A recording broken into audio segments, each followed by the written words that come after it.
బుల్లితెర ఆడియన్స్ ఎక్కువగా చూసే రియాలిటీ షో బిగ్ బాస్. ఈ షోకి కోసం ఏడాది పాటు ఎదురు చూస్తారు. 105 రోజుల పాటు అలరించే ఈ షో గ్రాండ్ సక్సెస్ అయింది. ఇటీవల సీజన్ 7 హిట్ అయింది. దాంతో సీజన్ 8ని త్వరగా స్టార్ట్ చేసే పనిలో నిర్వాహకులు పడ్డారు. 6 నెలల్లోనే సీజన్ 8ని స్టార్ట్ చేయాలని చూస్తున్నారట. అందుకే బిగ్ బాస్ సీజన్ 8కి ఏర్పాట్లు చేస్తున్నారు.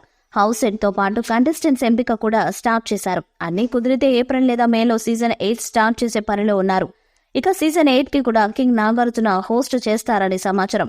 నార్మల్ గా బిగ్ బాస్ కొత్త సీజన్ సెప్టెంబర్ లో స్టార్ట్ అవుతూ ఉంటుంది. కానీ ఆ టైంలో నాగార్జున తన కొత్త సినిమాలతో బిజీ ఉంటారు. గతేడాది కూడా ఒకవైపు బిగ్ బాస్, మరోవైపు సినిమా నాసామి రంగతో గ్యాప్ లేకుండా షూటింగ్ చేశారు. ఈసారి అలా కాకుండా ఉండాలని బిగ్ బాస్ ని త్వరగా స్టార్ట్ చేయాలని మేకర్స్ కి చెప్పారట. దాంతో ఏప్రిల్ లేదా మేలో సీజన్ 8 స్టార్ట్ అయ్యే అవకాశం ఉంది. తాజాగా కుమారి ఆంటీని బిగ్ బాస్ సీజన్ 8లో కంటెస్టెంట్ గా తీసుకోవాలని ఆ షో నిర్వాహకులు ఆలోచనలు చేస్తున్నారట.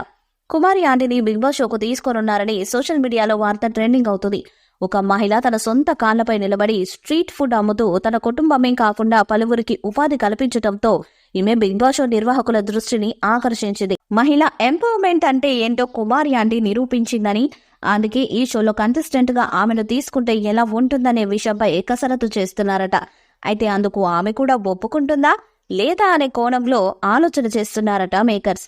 బిగ్ బాస్ షోకు వెళ్తే తన వ్యాపారం ఏమవుతుందోనన్న ఆందోళన కూడా తనకు వచ్చే అవకాశం ఉందని తెలుస్తుంది. ఇక సోషల్ మీడియాలో ఎక్కువ పాపులర్ అయిన వారిను బిగ్ బాస్ లో తీసుకుంటున్నారు. అలా కామన్ మ్యాన్ గా వచ్చి టైటిల్ కొట్టాడు రైతు బిడ్డ పల్లవి ప్రశాంత్. మరి సీజన్ 8లో ఎవరు వస్తారు, ఎలా ఉంటుందన్నది ఆసక్తిగా మారేది. సీజన్ 8ని కూడా నాగార్జున గారే హోస్ట్ చేస్తున్నారని తెలుస్తుంది. ఈ వీడియోపై మీ అభిప్రాయాన్ని కామెంట్ బాక్స్ లో తెలియజేయండి. ఈ వీడియో మీకు నచ్చితే లైక్ చేయండి, షేర్ చేయండి, కామెంట్ చేయండి. మరిన్ని అప్డేట్స్ కోసం మన ఛానల్ ని సబ్స్క్రైబ్ చేయండి. అలానే పక్కనే ఉన్న గంట సింబల్ ని గట్టిగా కొట్టండి.